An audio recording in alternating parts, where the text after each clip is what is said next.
جی ناظرین، میں ہوں محمد شاہد چودھری اور آپ دیکھ رہے ہیں ڈیلی میدان۔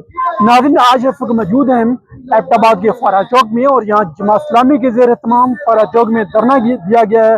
آج پورے پاکستان میں حافظ نعیم الرحمان کی کال پر جو ہے پورے پاکستان میں جماعت اسلامی پیٹرولیم مصنوعات کی قیمتوں میں اضافے اور مہنگائی کے خلاف جو ہے وہ دھرنے دے رہی ہے۔ جماعت اسلامی نے پہلے پورے ایبٹ آباد کے بازاروں میں جو ہے ریلی نکالی، اور اس وقت جو ہے تمام جو ہے ان کے قائدین، کارکن اور کافی تعداد میں خواتین جو ہے وہ بھی یہاں موجود ہیں اور دھرنا دیا ہوا ہے۔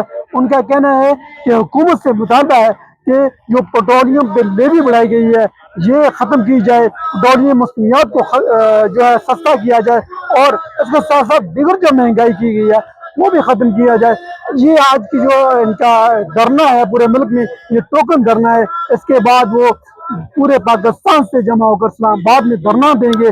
آج جو ہے ہزار ڈویژن کے تمام اضلاع میں ایبٹ آباد، ہری پور، مانسہرہ، کوہستان، بٹگرام اور تحصیلوں میں بھی جو ہے جماعت اسلامی کے زیر اہتمام دھرنا دیا جا رہا ہے، اور شاہراہیں بند کی جا رہی ہیں، اور ان کا یہی مطالبہ ہے کہ پیٹرولیم مصنوعات میں سستا کیا جائے تاکہ لوگوں کو ریلیف دیا جائے، کیونکہ عوام جو ہے مہنگائی میں پسی ہوئی ہے۔